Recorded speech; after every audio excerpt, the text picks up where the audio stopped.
Y poco a poco nos vamos acercando a conocer la interpretación que va a dar el Tribunal Constitucional respecto a la causal de incapacidad moral permanente para la vacancia presidencial. De hecho, el día de ayer en una audiencia pública los magistrados escucharon los argumentos de los procuradores tanto del Ejecutivo como del Congreso, y el día de hoy se va a debatir el tema, se va a hacer la deliberación de todo lo expuesto, y vamos a ver si hoy se vota, si se conoce el fallo ya. Vamos a conversar sobre este tema con el ex titular del Tribunal Constitucional, Ernesto Álvarez. Ya lo tenemos enlazado con nosotros. Muy buenos días, bienvenido.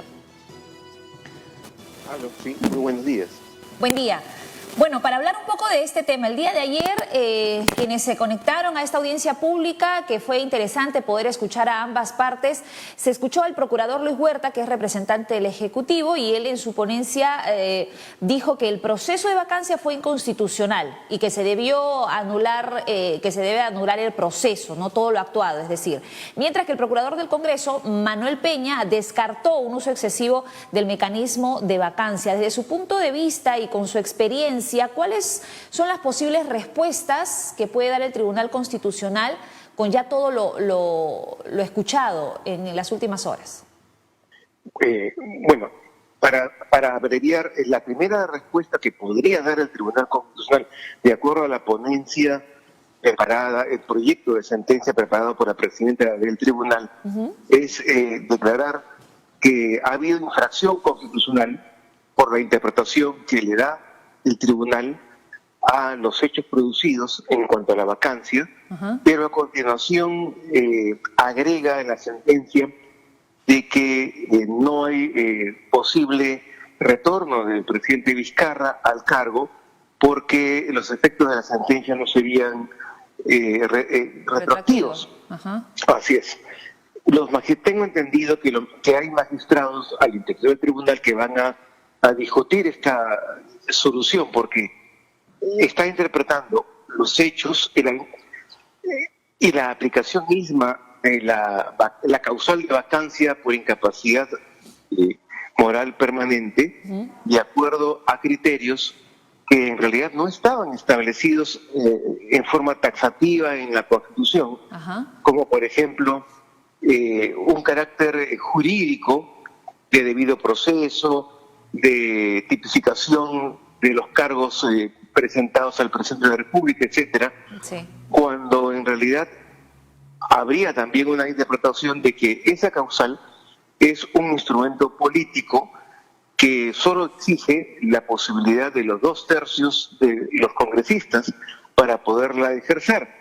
Tan es así que fue útil para solucionar el tema Alberto Fujimori cuando renunció desde el extranjero, y también fue utilizado de la misma manera contra PPK, aunque sin llegar a la votación adecuada. Así es. Por tanto, interpretar que eso fue una infracción o fue mal interpretada es por lo menos audaz.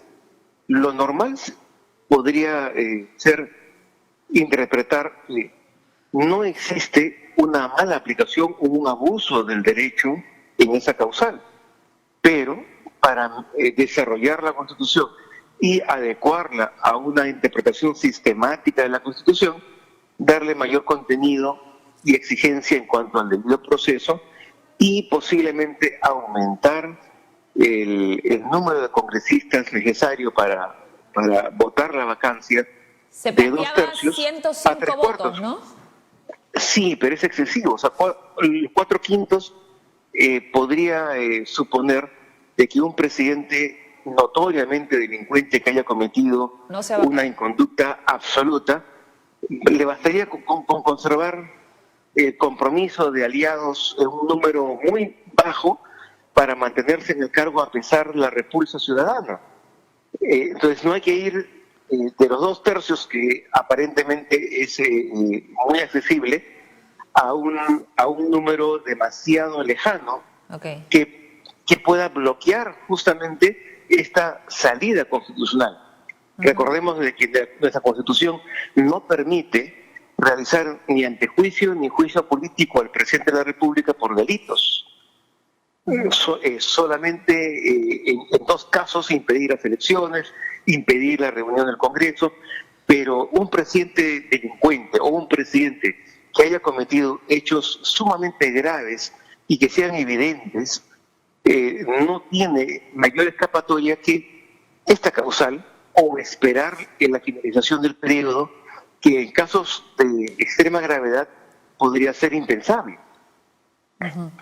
Ahora, la señora Marianela Ledesma, la presidenta de la institución, bueno, se ha filtrado su ponencia, no ha sugerido necesariamente la restitución de Martín Vizcarra al cargo, no estaba entre sus planteamientos según lo que se ha hecho público, pero sí fijar las precisiones de la interpretación, ¿no?, sobre la figura de incapacidad moral permanente para la vacancia, y esto de alguna manera marcaría un precedente, ¿no? En ese sentido, entendiendo que no es un pedido expreso de la señora Ledesma, pero ¿podría darse la posibilidad de que en la sentencia y en el fallo finalmente se aplique esto y se cumpla lo que ha solicitado el procurador del Ejecutivo, que quede... y se anule todo? Exactamente, eso sería posible teniendo en cuenta la figura política ahora mismo, ¿no? Ya hay un presidente, ya hay un equipo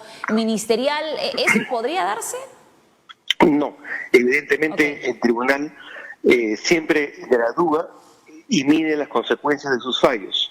El tribunal, si bien es cierto, actúa mediante reglas del derecho, tampoco puede pretender variar con sus sentencias una realidad política y social ya determinadas. Ahora, es muy discutible que se haya cometido infracción en el caso de Alberto Fujimori, que se haya cometido infracción en el caso PPK y que se haya cometido infracción en el caso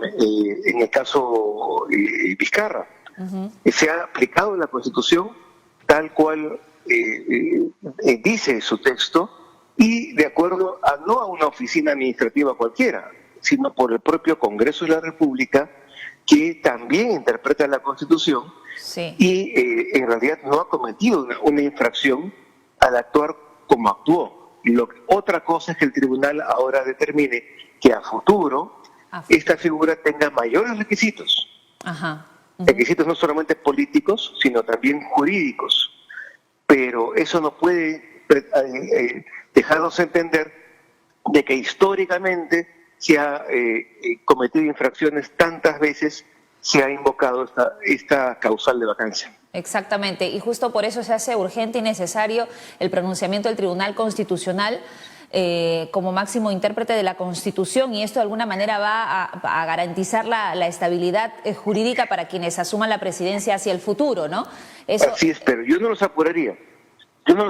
Porque no acabo de entender por qué el propio tribunal se ha impuesto fechas y una velocidad excesiva, habida cuenta de que el presidente ya juramentó, el gabinete ya juramentó, y no hay una necesidad, ya no hay tanto apuro. ¿Pero hay plazos? El tribunal bien puede desarrollar durante una semana, 2 semanas, de una manera serena y reflexiva, esta figura que al final de cuentas también es cierto que nos protege en un país latinoamericano donde la corrupción lamentablemente está muy infiltrada en la política.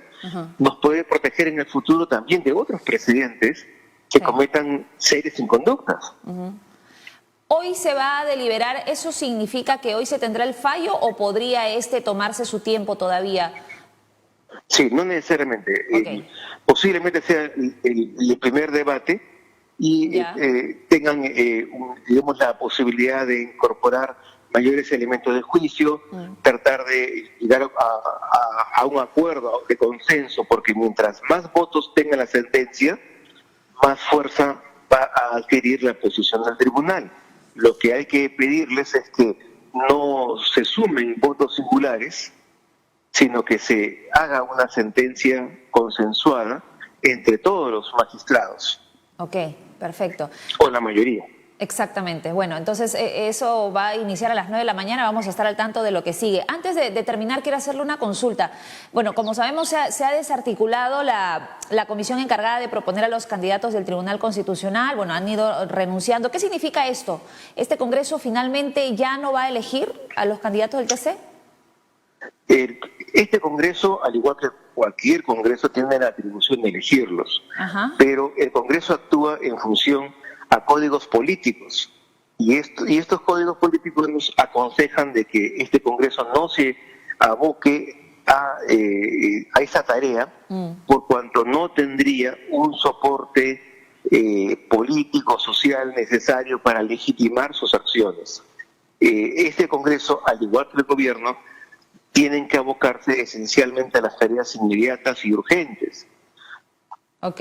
Perfecto. Bueno, muchísimas gracias por este contacto con nosotros. Ernesto Álvarez, ex titular del Tribunal Constitucional, con nosotros, explicándonos cuáles serían los próximos escenarios luego de lo que ocurrió el día de ayer en esta audiencia pública, donde el Tribunal Constitucional escuchó los argumentos tanto de la Procuraduría, del Procurador del Ejecutivo, como del Congreso respecto a la figura de la incapacidad moral permanente.